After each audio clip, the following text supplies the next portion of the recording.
안녕하세요 여러분. 행복한 사람들의 따뜻한 이야기, 오늘도 태교 이야기를 한번 해보려고 합니다. 임신부가 느끼는 스트레스는 태아에게 많은 영향력을 주기 때문에 굉장히 나쁜데요. 오늘은 임신부의 스트레스에 대한 이야기를 한번 해보려고 합니다.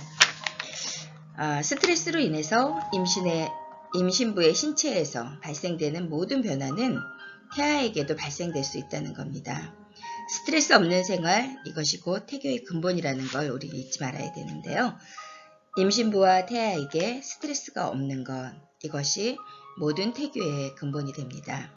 의학적으로 본래 스트레스라는 것은 부정적인 뜻만 가지고 있는 것이 아니라 스트레스란 생태 조직이 생존해 나가는 데 있어서 어떤 의미에서는 항상성과 같은 필수적인 요소라고 볼 수 있습니다.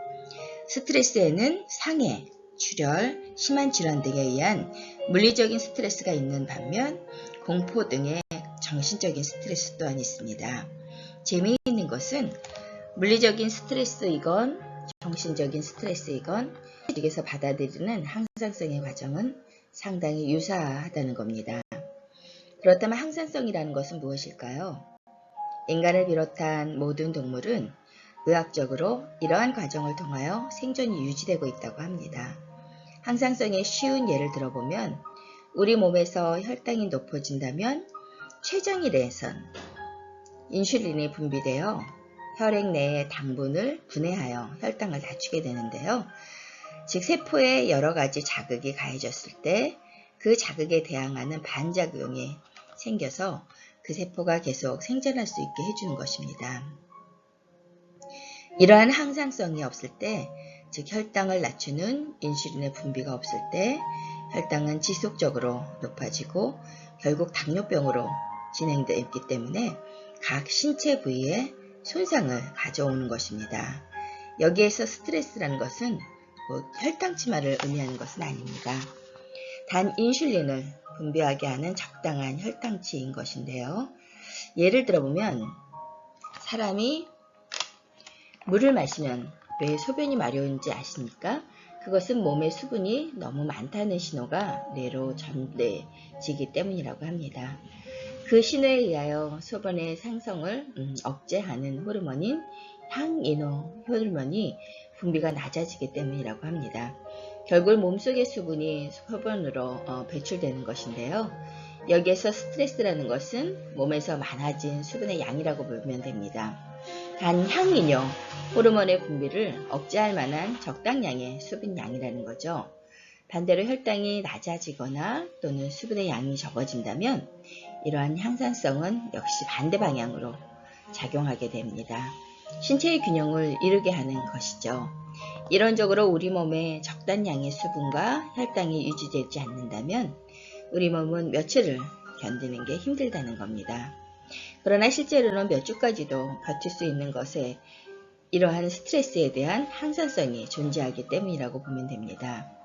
조직을 이루는 세포들은 적당한 자극과 즉 적당한 스트레스에 의하여 오히려 세포 생존에 필요한 산소 등의 에너지를 얻게 되는 것입니다. 그러나 모든 것이 그렇듯이 항상 적당한 정도를 넘는 과도한 자극이 문제가 되는 것입니다. 적당한 스트레스는 항산성으로 작용되기 때문에 우리 몸에 긍정적인 영향을 미치는 반면 과도한 자극은 오히려 독으로 작용하기 때문에 의학적으로 과도한 스트레스란 생체 조직에 대한 어떠한 위협으로도 정의될 수 있습니다. 이러한 과도한 자극이 신체의 어느 조직의 일부분 또는 전체 조직 모두에 적용하여 해당 세포가 죽게 되는 의학적으로 이러한 현상을 괴사라고 말하기도 합니다. 현상에서 치달을 수도 있는 것인데요. 정신적인 스트레스만으로 위 장벽의 내벽이 헐게 되는 위궤양이 생기기 때문입니다. 이러한 현상은 정신적인 스트레스가 신체 조직에 직접 영향을 미친다는 증거로 종종 인용되고 있는데요. 생체 내에서 스트레스라는 신호는 뇌의 시상하부에서 접수되어 시상하부에서는 그 신호에 대하여 각종 스트레스 호르몬을 분비케 하는 소위 스트레스 호르몬은 분비 호르몬이라는 예비 물질을 만들어 이것들을 인접한 뇌하 수체로 전달하게 된다는 겁니다.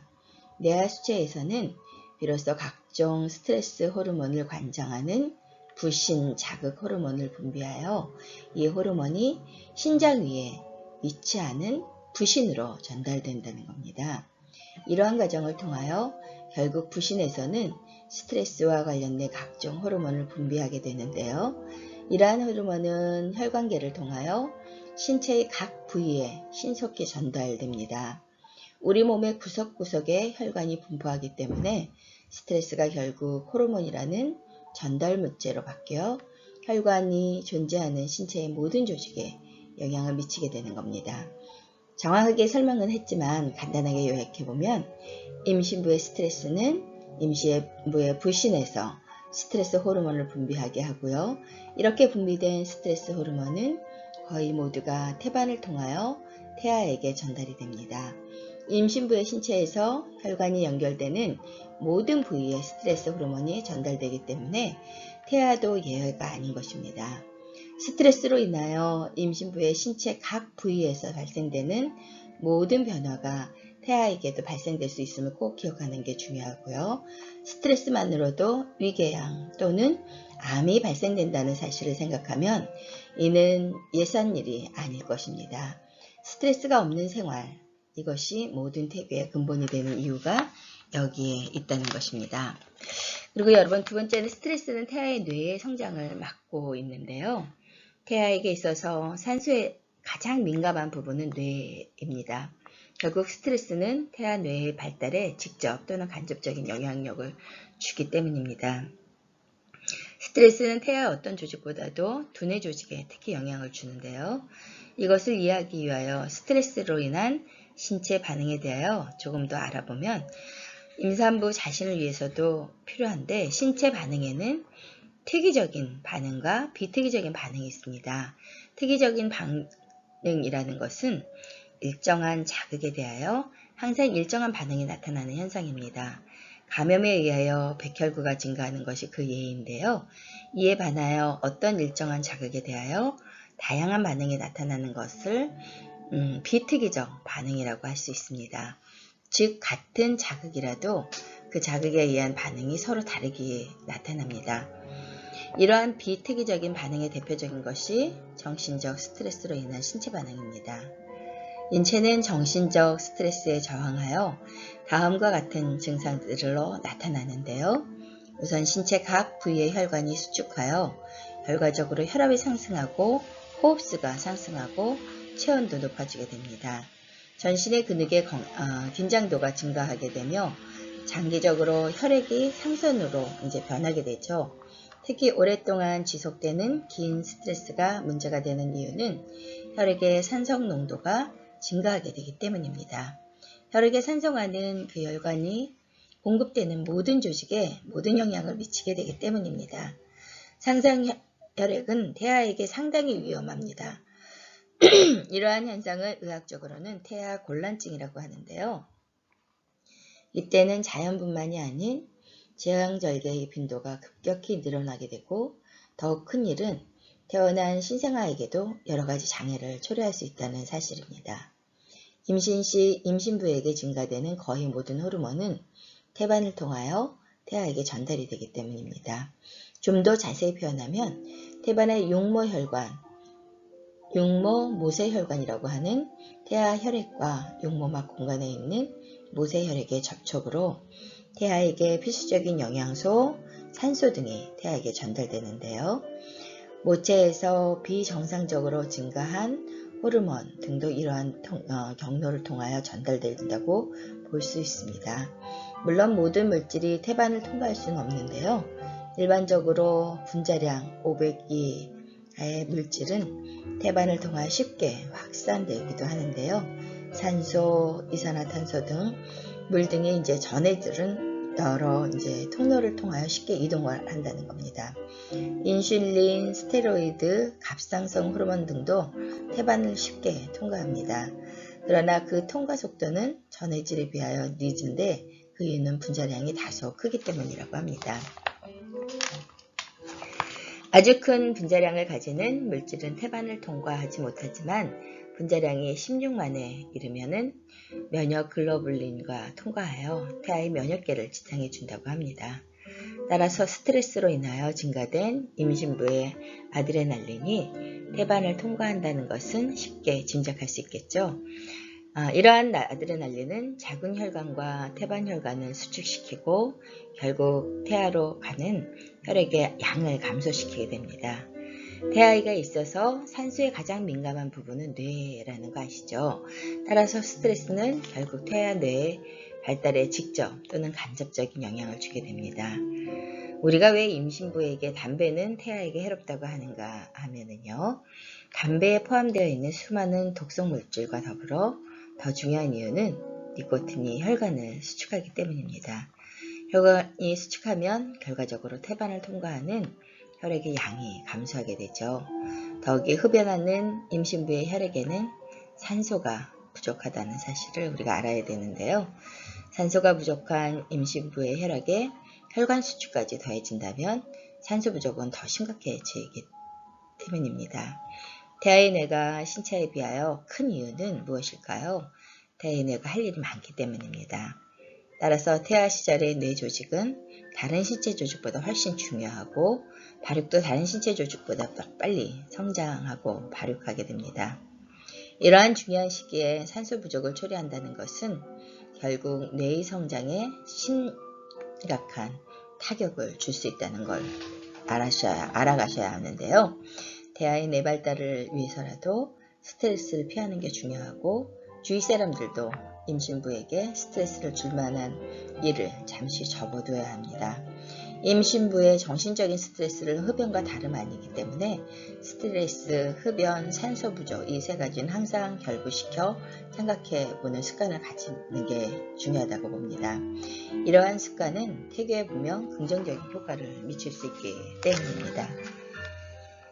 세 번째는 스트레스와 기형아 관계인데요. 임신부가 넉넉한 마음가짐, 푸근한 생활 자세는 자기 자신은 물론 장차 태어날 아기를 위하여 충분한 산소를 공급하는 훌륭한 태교 방법 중에 하나라고 볼 수 있습니다. 스트레스가 인체에 산소 결핍을 가져온다는 이야기는 이미 했는데요. 그런데 이러한 산소 결핍 때문에 생길 수 있는 또 하나의 큰 문제가 있는데 그것은 기형아 발생입니다. 기형아가 어째서 산소 결핍과 관계가 있을까 하는 임신부도 있겠지만 현대의학에서는 여실히 증명되고 있습니다. 특히 임신 초기 약 8에서 9주의 배아 시절에는 태아가 태아의 전 단계임을 이미 설명하였습니다. 산소가 대단히 중요한데요. 이 시기는 바로 인간 신체의 각 요소가 형성될 때입니다. 이때의 산소 부족은 조직의 분화에 치명적인 결함을 가져올 수 있기 때문입니다. 조직이 제대로 분화되어야 신체의 각 부분이 온전하게 형성되는 것인데요. 조직의 성장에 산소가 필요하다는 것은 상식입니다. 우리가 일상생활에서 자주 이용하는 목욕탕의 예를 들어보면 우리 할머니들은 임신부들에게 뜨거운 물에는 오래 들어가지 말아라 하고 타이르게 에르고 있습니다. 우리 전통태교에서는 물론 임신부들이 뜨거운 물, 더운 곳에 가지 말라고 가르칩니다. 그 이유는 어디에 있을까요? 그 이유는 바로 덥거나 뜨거운 환경은 현대과학에서는 산소 부족을 가져올 수 있는 환경으로 해석되기 때문입니다. 뜨거운 물에 들어가면 성인들도 숨이 가빠져서 이것은 그만큼 산소가 더 필요하다는 신호이기도 합니다. 그렇다면 이때 자궁 속에서 어떤 일이 벌어지고 있을까요? 우리는 우리의 눈에 보이는 것만 믿는 습관이 있습니다. 눈에 보이지 않는 자궁 속 환경은 애써 외면하고 있는 것은 아닌지 생각해 볼 필요가 있습니다. 임신부가 숨이 가빠올 정도로 열탕 목욕을 하고 있다면 자궁 속의 태아 또는 배아는 그야말로 산소 부족의 위급 상황을 맞게 되는 것입니다. 이에 관련한 과학적인 연구조사가 있는데요. 미국 보스턴 의대의 밀런스키 박사는 임신 초기에 사우나 같은 열탕을 자주 가는 산모는 기형아의 출산이 2, 3배라는 연구 결과를 발표했습니다. 우리의 전통태교의 하나하나가 이렇게 대부분 현대 과학에서 증명이 되고 있습니다. 산소를 결핍시키는 환경으로 스트레스와 열탕 목욕은 다를 바 없습니다. 하나는 정신적인 환경에서 또 하나는 신체적인 환경에서 출발하지만 결과는 마찬가지일 것입니다. 태교가 없는 임신을 어찌 생각할 수 있겠습니까? 마찬가지로 임신부들은 산소가 희박한 환경에서 장시간 동안 있는 것도 피해야 하고 특히 산소가 많이 부족한 운동은 가급적 피해야 합니다. 일부에서는 에어로빅 같은 유산소 운동을 산모에게 권유하는 것을 보았는데요. 이것은 산소를 급격히 소모케 하는 운동이기 때문에 다시 생각해 보아야 할 문제입니다. 특히 고위험 임신부들은 심신의 안정과 함께 산소가 충분히 제공되는 환경에 있어야 되는 것입니다. 태교라는 것은 산소와 같다라는 생각을 항상 가져야 하는데요. 반드시 태교의 목적을 두지 않더라도 임신부들은 스트레스를 피하는 마음가짐을 생활화해야 합니다. 이런 마음가짐으로 숨이 깊어지고 시원한 산소를 마음껏 마실 수 있는 여유 있는 생각이 저절로 생겨날 것입니다. 임신부들은 무릇 넉넉한 마음가짐, 푸근한 생활 자세를 가져야 하는데요. 이것은 자기 자신은 물론 장차 태어날 아기들을 위해서 충분한 산소를 호흡하는 훌륭한 태교 방법입니다. 이것은 전통 태교에 포함되어 있는 수많은 가르침 중에 하나입니다. 네 번째는 스트레스 없는 분만 환경 또한 되게 중요합니다. 우리의 임신부들은 태아들에게 스트레스 없는 분만 환경을 위하여 수중분만, 좌식분만, 다양한 분만 방법을 연구하고 있는데요. 임신부가 분만하는 자세에 대하여 한번 알아보면 나라마다 분만하는 자세는 다양합니다. 미국에서는 대부분 침대에서 반드시 누워서 분만하는데 유럽은 미국과는 달리 앉는 자세, 선 자세, 임신부들이 편하도록 다양한 자세를 허용하고 있습니다. 미국의 제왕절개 수술이 유럽보다 약 2배에 이른다고 이야기했는데요. 이러한 제왕절개 빈도의 차이는 분만 방식에도 많은 영향력을 받게 됩니다. 미국의 분만 방식에서 제왕절개 수술이 많은 것은 어찌 보면 당연한 것이 아닌가 하는 생각이 드는데 분만할 때 아기가 옆으로 밀려 나오는 것보다는 아래 방향으로 나오는 것이 태아 자신의 중력을 이용할 수 있어서 훨씬 편하다고 합니다. 산모의 입장에서도 진통의 힘이 아래로 가는 것이 옆으로 가는 것보다 편하다고 하는데요. 고대로부터 내려온 각 나라의 분만 방식을 보면 선 자세 또는 앉은 자세가 주를 이룬다고 합니다. 특히 임산부가 아기를 쉽게 낳을 수 있는 자세는 쪼그리고 있는 자세라고 보면 됩니다. 이 자세에서는 골반의 출구와 중간 직경이 넓어지기 때문에 자연히 아기의 머리에 골반을 쉽게 통과하게 된다고 합니다. 견갑 난산이라고 하는 것이 있습니다. 이것은 아기의 머리가 엄마의 골반을 통과한 후에 어깨가 잘 빠지지 않아 난산으로 진행되는 것인데요.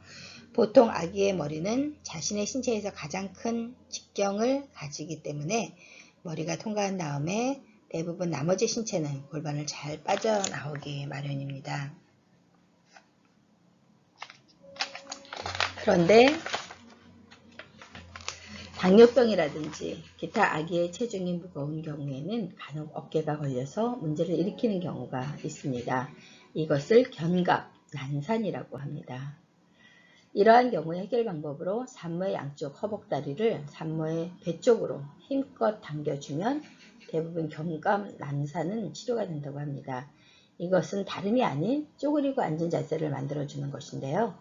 다만 산모가 누워있는 자세인 것만은 틀리다는 겁니다. 만약 실제로 산모를 쪼그리고 앉은 자세를 하게 한다면 아기는 훨씬 더 쉽게 분만될 것입니다. 처음부터 이런 자세를 취하게 한다면 애초부터 견갑난산은 없었을 가능성이 훨씬 크다고 볼 수 있습니다. 1980년대부터 외국에서는 수중분만이 인기를 끌고 있는데요. 수중분만이라는 건 말 그대로 물속에서 아기를 낳는 방법입니다. 고대 이집트, 크레타 등 귀족들이 이러한 분만을 하였다고 하는데 근대에서는 프랑스에서 시작된 후 전 유럽으로 퍼져나가 특히 영국에서 보편화되어 있다고 합니다. 영국에서는 직접 보건당국이 나서서 임산부들이 수중분만을 원하면 해줄 수 있도록 산부인과 병원들이 수중분만 시설을 갖추라는 권고를 하고 있을 정도라고 합니다. 수중분만은 여러 가지 장점이 있습니다. 우선 산모는 양수와 비슷한 온도인 섭씨 37도의 따뜻한 물속에서 진통을 겪는데요. 물속에서는 모든 조직이 이완되기 때문에 자궁의 수축 통증도 적을 뿐만 아니라 진통 시간도 짧다고 합니다. 회음부의 조직 탄성도가 증가하기 때문에 회음 절개술 같은 수술이 필요 없고 태어난 아기도 따뜻한 양수에서 따뜻한 물로 여행하는 것이기 때문에 분만 중에 스트레스가 적다고 합니다. 물속에서 아기는 탯줄로 혈액이 공급되기 때문에 호흡에 문제점도 없다고 하는데요. 물속으로 태어난 아기는 탯줄을 자르기 전에 엄마의 가슴에 안겨지고 아기는 자연스럽게 엄마의 절을 찾게 됩니다. 그런데 이 모든 것들보다 우선 상과적으로 중요한 것은 임산부가 물속에서 아기를 낳기 위한 가장 자연적인 자세를 취할 수 있다는 점입니다. 물속에서 특히 쪼그리고 앉는 자세를 하기 편하여 골반의 확대에 도움을 주고 또한 물속에서 잠긴 임산부의 부피만큼 부력이 생겨서 산모의 몸도 훨씬 가볍기 때문에 임산부는 마음대로 아래로 힘을 줄 수 있게 된다고 합니다. 그만큼 아기는 쉽게 분만이 가능하고요. 수중분만은 현재 전 세계적으로 하지 않는 나라가 거의 없을 정도로 보편화되고 있다고 보시면 되겠습니다. 사정이 이러한데도 그동안 우리나라에서는 수중분만이 본격적으로 소개되지는 않았습니다. 그 이유를 생각해보면 아마도 우리나라는 미국의 의료 환경을 너무나 일방적으로 쫓아가지 않나 하는 생각이 듭니다. 마치 모든 의사들이 미국 교과서에 마취당한 듯 끌려가고 있는 것은 아닌지 생각해 볼 필요가 있고요. 또 이제 의료행위와 관련된 분쟁이 세계적으로 가장 많은 나라가 우리나라입니다. 의사들이 일방적일 수밖에 없고 그렇다 보니 진통 중인 임산부와 태아를 감시하기 위한 각종 기구들이 발달되어 있습니다. 이러한 기구를 사용하기 위해서는 임산부들을 침대에 반드시 누워있게 할 수밖에 없었던 게 우리나라의 이제 의료 시스템입니다. 그걸과 유럽보다 제왕절개 기술이 2배가 넘고요. 이러한 의료 행위가 우리나라에 고스란히 들어와 우리의 의료 환경을 지배하고 있는 게 현실입니다. 우리나라도 이제 수중분만, 좌식분만 등 다양한 분만 환경에 대한 본격적인 연구가 필요할 단계가 아닌가 생각이 드는데요. 우리의 임신부들과 태아들에게 스트레스 없는 분만 환경을 제공해 주는 것은 중요하다는 생각이 듭니다. 오늘은 여기까지 여러분들에게 임산부의 스트레스에 대한 이야기를 해드렸습니다. 여러분의 아기와 그리고 우리 산모가 건강하게 출산을 할 수 있는 그날까지 여러분들을 응원하겠습니다. 안녕히 계세요. 최선희 박사였습니다.